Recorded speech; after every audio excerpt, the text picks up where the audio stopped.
जानकार हमारे साथ जुड़ गए हैं और उनसे ही समझेंगे इस तेलंगाना विधानसभा चुनाव में क्या कुछ महत्वपूर्ण बिंदु हैं। तो सबसे पहले मेहमानों से आपको रूबरू करा देती हूँ। निरंजन पोद्दार जी राजनीतिक विश्लेषक हमारे साथ जुड़ गए हैं। निरंजन जी बहुत स्वागत आपका। आलोक पांडे राजनीतिक विश्लेषक हमारे साथ जुड़ गए हैं। आलोक जी आपका भी बहुत स्वागत। शुरुआत करते हैं निरंजन जी आपके साथ। देखिए 119 विधानसभा सीटों के लिए मतदान हो रहा है, क्या स्थिति बनती हुई इस बार आपको नजर आ रही है? क्योंकि देखिए बीआरएस की तरफ से अपने बड़े वादे किए गए हैं और बीजेपी कहीं ना कहीं ये देखा जा रहा है कि कांग्रेस का खेल बिगाड़ती हुई नजर आ रही है, तो वही एआईएमआईएम भी कुछ सीटों पर अपना दावा ठोक रही है। क्या विश्लेषण आज की तस्वीर को देखते हुए?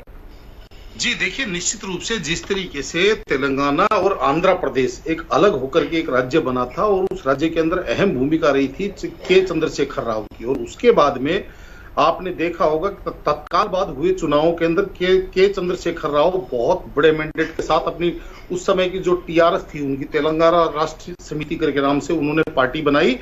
और पूर्ण बहुमत में आए। उसके बाद में जब उन्होंने पिछले चुनावों के अंदर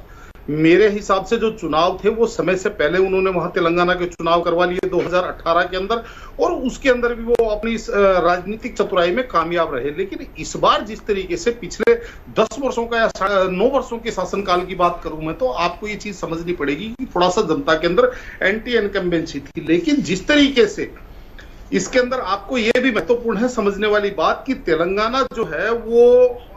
कर्नाटका से सटा हुआ प्रदेश है, और कर्नाटका के अंदर कांग्रेस की जीत के बाद में कहीं ना कहीं वहां का जो कैडर है, कांग्रेस का कैडर, कांग्रेस का कार्यकर्ता है, कांग्रेस का वोटर, उसके अंदर देखिए ऊर्जा का संचार हुआ। और साथ में जिस तरीके से 5 राज्यों के चुनावों के अंदर कांग्रेस का आला कमान मुझे सबसे ज्यादा पसीना तेलंगाना में बहाता हुआ दिख रहा है। या तो उन्होंने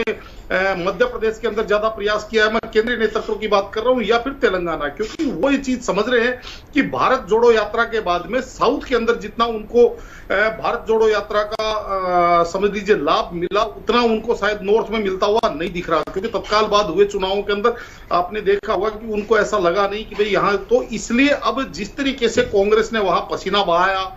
खूब समझ लीजिए जोर शोर चुनाव प्रचार किया, और वहां की जो कमान देवनाथ रेड्डी को उन्होंने दी, और उन्होंने भी पिछले 3-4 साल के अंदर चुनावों के अंदर जैसे डीके शिव कुमार ने कर्नाटका के अंदर पसीना बहाया था, वैसे वहां के प्रदेश अध्यक्ष ने बहाया इधर। लेकिन अब जब चुनाव आते आते जिस तरीके से चतुष्कोणीय मुकाबला हो गया, जो असदुद्दीन ओवैसी की एआईएमआईएम पार्टी पूरे देश के अंदर उत्तर भारत के अंदर जहां उनका बहुत ज्यादा प्रभाव नहीं है, वहां पे भी प्रदेश के अंदर बड़ी संख्या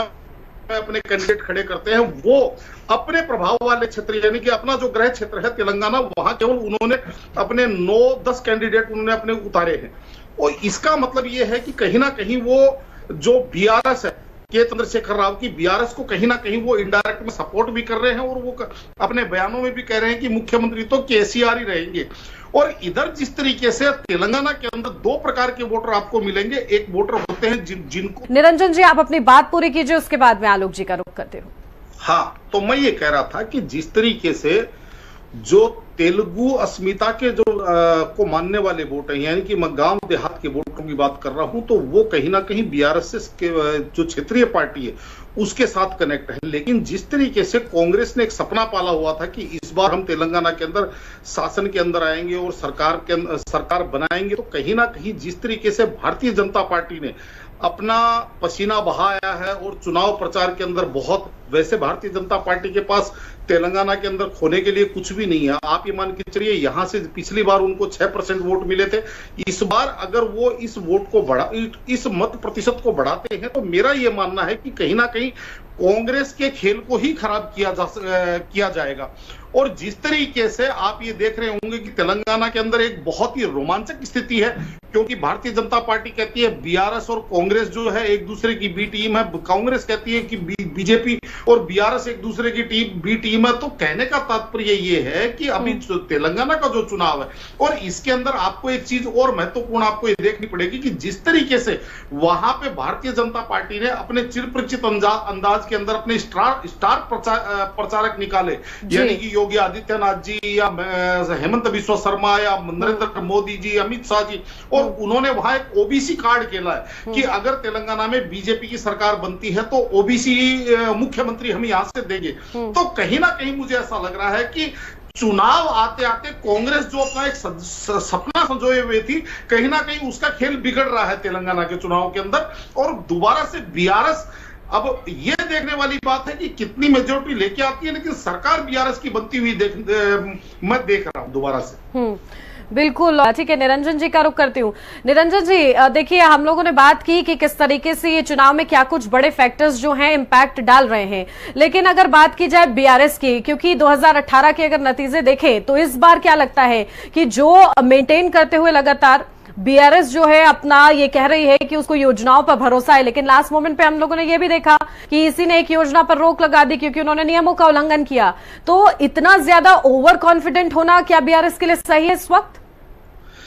देखिए श्रुति, आपको ये चीज समझनी पड़ेगी कि राजनीति के अंदर केवल एक ही चीज कहीं पे भी परिपक्व नहीं होती है। जिस तरीके से हम बात कर रहे हैं, पहली बात तो आप ये मान के चलिए कि जनता की जो अपेक्षा और आकांक्षा होती है वो किसी भी सरकार के लिए आप ये मान के चलिए सदा सरकार की योजनाओं पे भारी पड़ती है, क्योंकि जितनी योजनाएं और जितनी सरकार विकास या कार्य करती है, जनता की अपेक्षा उससे और बढ़ती चली जाती है। तो कहीं ना कहीं 5 वर्ष और विशेषकर 10 वर्ष की जो सरकार होती है उसके साथ एंटी इनकम्बेंसी का फैक्टर थोड़ा बहुत जरूर उसके साथ इफेक्टिव होता है। लेकिन यहाँ पे आपको ये चीज देखनी पड़ेगी कि जिस तरीके जो एंटी इनकम्बेंसी का फैक्टर केसीआर साहब के साथ, बीआरएस के साथ जो लग रहा था, वो कहीं ना कहीं अंदर खाते। आपने देखा होगा जब इंडिया अलायंस बना तो केसीआर साहब को मनाने के लिए यहां से नीतीश कुमार जी भी गए, और तमाम जो इंडिया अलायंस के जो प्रणेता थे वो भाग भाग करके उनको इंडिया अलायंस में लाने के लिए गए। लेकिन केसीआर साहब को उस समय लग रहा था कि विधानसभा चुनाव के अंदर मुझे भारतीय जनता पार्टी का कहीं ना कहीं बैकडोर से थोड़ा बहुत सपोर्ट की आवश्यकता है, इसीलिए वो तटस्थ रहे, ना वो एनडीए में गए ना वो इंडिया में गए। और आज कहीं ना कहीं भारतीय जनता पार्टी भी इसी चीज को लेकर के केसीआर साहब के ऊपर, समझ लीजिए बीआरएस के ऊपर थोड़ी सी लीनियंट है, और उनको ये चीज दिखाई दे रही है कि भाई कांग्रेस को डाउन करने के लिए अगर केसीआर बीआरएस को भी अगर लाभान्वित किया जाए तो भारतीय जनता पार्टी कहीं ना कहीं उसकी राजनीति में एक, आप ये मान के चलिए, भविष्य की राजनीति के मोहरा बिछा रही है। यहां पे महत्वपूर्ण बात मैंने आपको क्या बताई कि जो बीआरएस का जो कैडर वोट है वो बीआरएस के साथ है, लेकिन जो असंतुष्ट वोट है वो कहीं ना कहीं, या तो आप ये मान के चलिए जिस तरीके से कांग्रेस ने वहां जाकर के एक तुष्टिकरण का कार्ड खेला और भारतीय जनता पार्टी ने जिस तरीके से एक ध्रुवीकरण का कार्ड खेला, तो कहीं ना कहीं एक तो वहां पे कांग्रेस का जो वोट बैंक है वो फट रहा है। क्योंकि जो विभाजन होगा, आपको ये मैं बता दूं कि भारतीय जनता पार्टी और कांग्रेस के वोटों के अंदर विभाजन होगा, बीआरएस के वोटों के अंदर विभाजन नहीं होगा। क्योंकि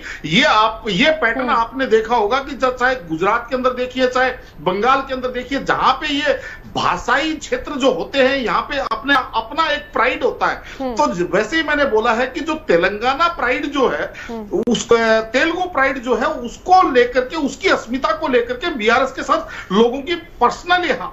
दिली रूप से कनेक्टिविटी है। तो यहाँ पे कांग्रेस का खेल कहीं ना कहीं इस तरीके से बिगाड़ रहे हैं। दूसरी तरफ जो मुसलमानों की बात कर रहे हैं, तो देखिए केसीआर साहब के लिए वहां पे मुसलमान मेरे हिसाब से, वैसे जिस तरीके से कांग्रेस को उन्होंने अब पिछले कुछ समय से अपनी प्रमुख पार्टी मान लिया है, विशेषकर अल्पसंख्यक समुदाय, चाहे वो महाराष्ट्र का ले लीजिए, हिमाचल का ले लीजिए, या तमाम प्रदेशों के अंदर, जब 5 राज्यों के अब जो चुनाव हो रहे हैं उनके अंदर भी आप देखेंगे कि चाहे मध्य प्रदेश में, राजस्थान में, हर जगह जो अल्पसंख्यक वोट है वो कांग्रेस के साथ मोबिलाइज होता हुआ दिख रहा है। तो इसका आप ये भी मान के चलिए कि क्रिया की प्रतिक्रिया होती है कि जब एक समाज लामबद्ध होकर के एक तरफ मोबिलाइज होता है, तो दूसरी तरफ जो बड़ा समाज है वो उसको देख करके रीपोलराइज होता है। इसका उदाहरण आपने उत्तर प्रदेश के 2022 के चुनाव में भी देखा होगा। तो कहने का तात्पर्य ये, मुझे ऐसा लग रहा है कि दोबारा से बीआरएस पूर्ण मेजोरिटी के साथ, और जो अभी एक मेरे पूर्व वक्ता कह रहे थे, थोड़ा मैं उनकी बात से असहमत हूं, क्योंकि पिछले 10-15 सालों के पैटर्न को आप देखेंगे तो कहीं पे भी सरकार बनी है तो वो आज की तारीख में जनता फुल मेजोरिटी के साथ बना रही है, सरकार बना रही है। बिल्कुल, देखिए वादे हैं, दावे हैं। बहुत शुक्रिया आप दोनों का ही हमारे साथ जुड़ने के लिए।